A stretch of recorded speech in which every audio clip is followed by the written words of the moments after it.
After hours of searching for the perfect car, That's the one.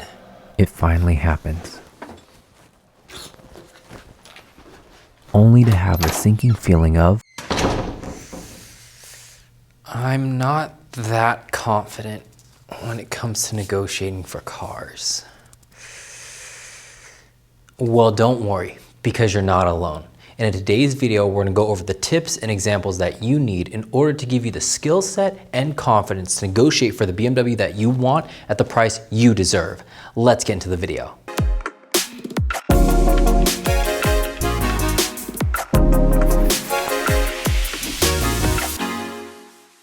What's up everybody, my name is Fritz and welcome to the channel. So you or somebody you know is in the market for a used BMW. Perhaps you already found the one that meets all of your needs, but the negotiation aspect of it is a bit of a sticking point. Well, don't worry, because all that you really need are the 4 tips that we'll cover in today's video, and we'll even go over the 2 examples in which I use these 4 tips in order to purchase my M235i, as well as my dad's 328. And in some instances, you might not even need to negotiate at all, which we'll cover throughout this video. Jumping right into our first tip is simply doing the research on the BMW that you want. And the great thing about you watching this video on YouTube is that YouTube is actually a great resource for BMW content. All that you really need to do once you identify the BMW that you're looking into is type in the name of that BMW.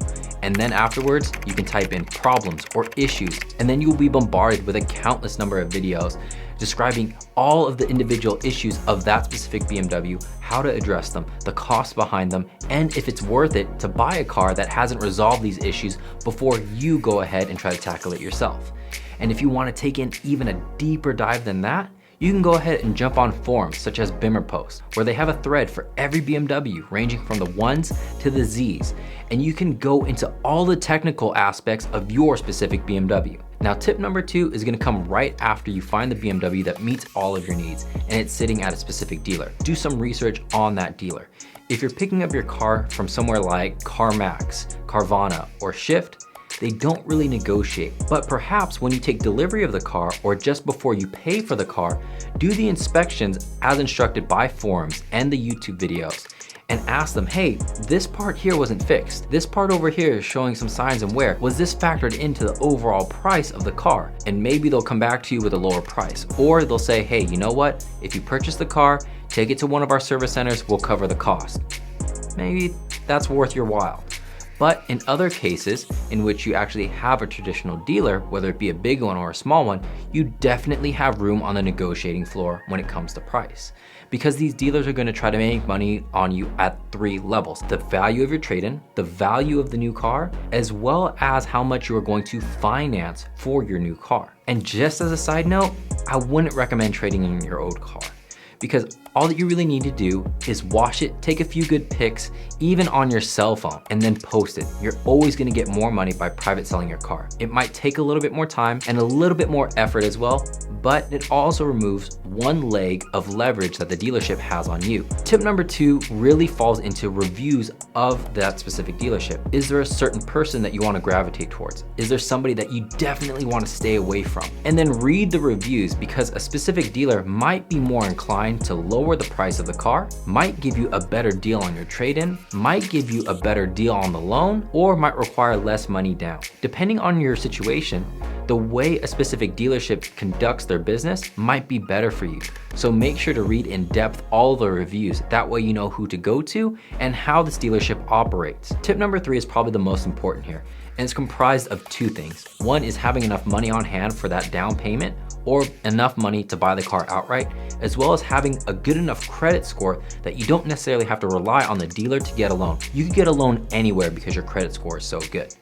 And the reason why I say this is because regular dealerships typically get money by referring you out for your loan. If you don't have a good credit score, then you're relying on them through their resources in order to get you a loan.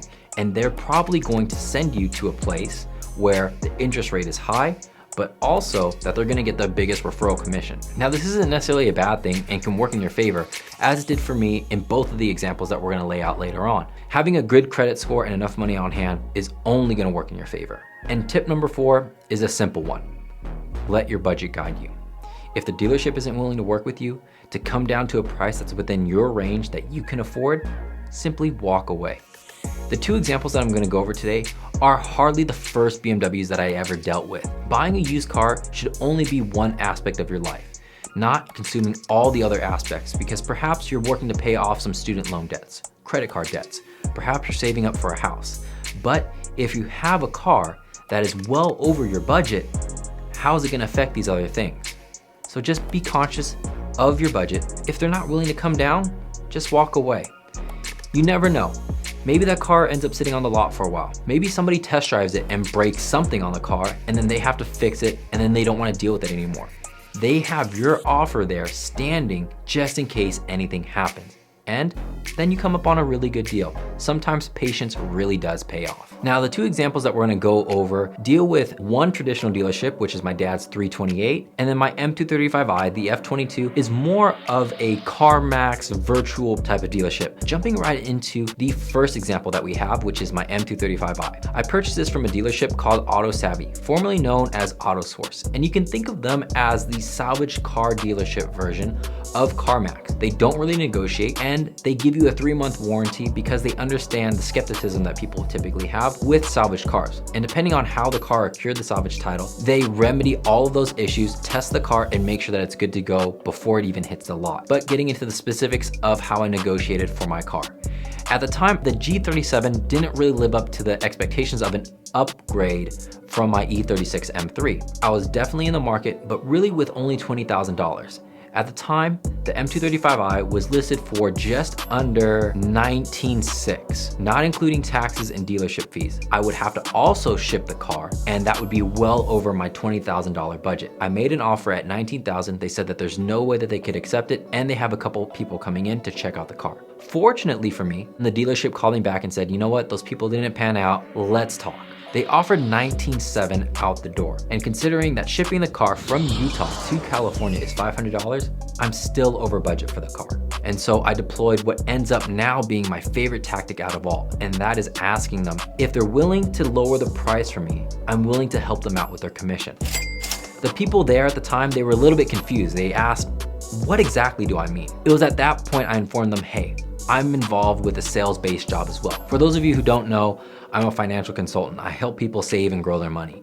But it was at this time I informed the person, I know that you probably get a referral bonus by sending me out to get a loan from a bank. So whatever money that you want me to finance in order to get you the biggest commission, I can do because my credit score is pretty good. And also whatever the rest is left over, I can pay out in cash right now.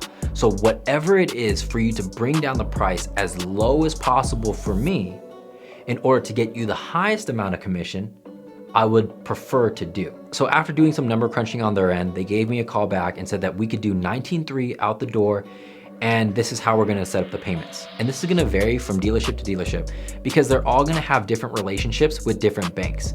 Say for example, they get a set commission price for sending loan referrals for $10,000 to $20,000. Therefore, that means if the car isn't worth $20,000, the dealership is only really incentivized to get you a loan at $10,000, and then they want the rest in cash because the money goes to them directly versus through the bank. Just keep that in mind. They might want you to finance the whole thing, or they want you to finance a portion of it. So as long as you have enough money on hand and a good enough credit score, you can definitely deploy this tactic. And then once I shipped the car over to California for the additional $500, the total cost for the car ended up being $19,800, $200 under my budget. But I would rather be $200 under my budget than $200 over. Imagine if I was $20 over my budget versus $20 under. We're talking about a $40 difference by being 20 under or 20 over. And that makes a huge difference, especially if you are going to loan out the car for 36, 48, 60 months, 72 months. $40 a month is gonna add up very, very quickly. Think about all of the other things that you could do with that money over that amount of time. So it's always better to be a little bit under your budget than a little bit over. And of course, there was the issue that I'm not gonna test drive the car or be able to do a visual inspection of the car.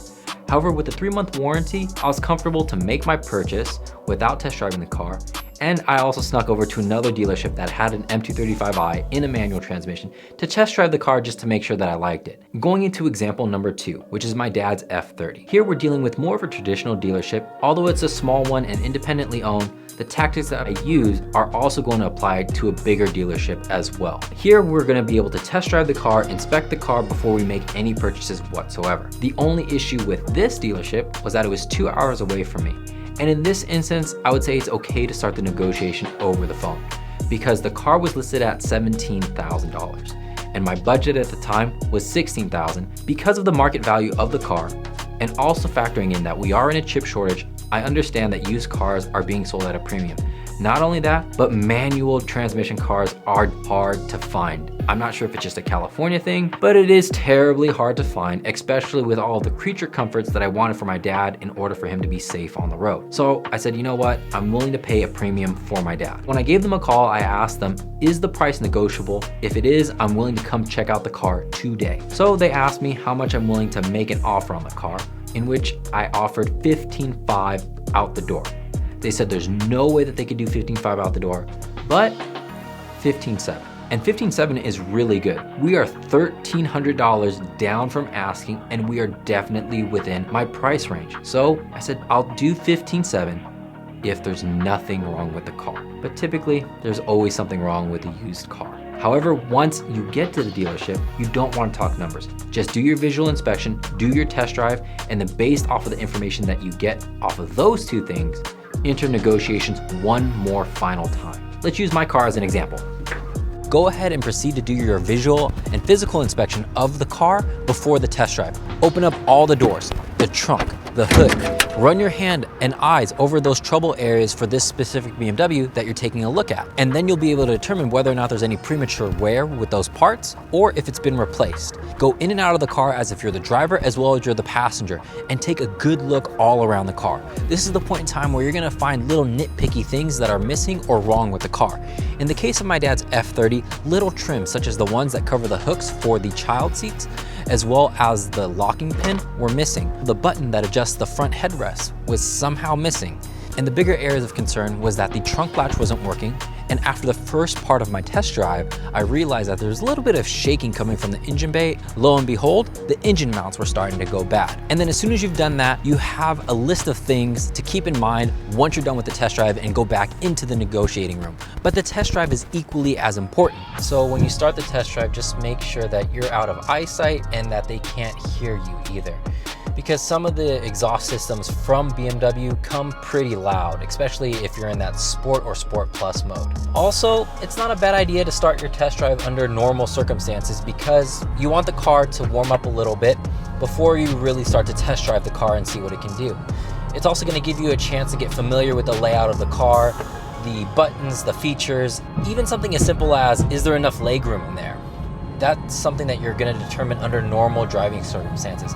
If you're really sending the car the whole time during your test drive, you're not going to really pay attention to these creature comfort things that we really want in our daily driven cars. But of course, once you're out of view of the dealership, make sure to also drive the car really hard.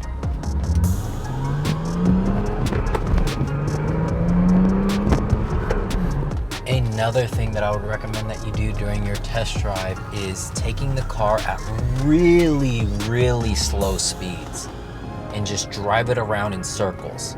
Not donuts, but circles. Here you can see what the car's turning radius truly is, and you can also mix it up as well.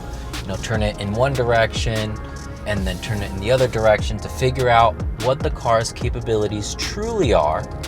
And also roll down the window and listen for any damages or weird sounds, I should say. And then once you've completed your test drive, it's finally time to head back into the negotiating room and haggle over the final numbers. So when you jump back into the negotiating room, this is a time where you bring up all the issues with the car. In my case, it was the missing or damaged trims, as well as the trunk latch not working and the engine mounts needing to be replaced. And to be honest, none of these things really cost all that much money, especially when I consider the fact that I'm gonna do these things myself. But they did help bring down the price of the car from $15,700 to $15,480 out the door. So well within my budget. And Better than I expected actually. Considering how this dealership processed their payments, it was good that I actually had some physical cash on hand to give to them, because they actually get charged through their payment processor for a percentage amount of the money that they charge or have per transaction.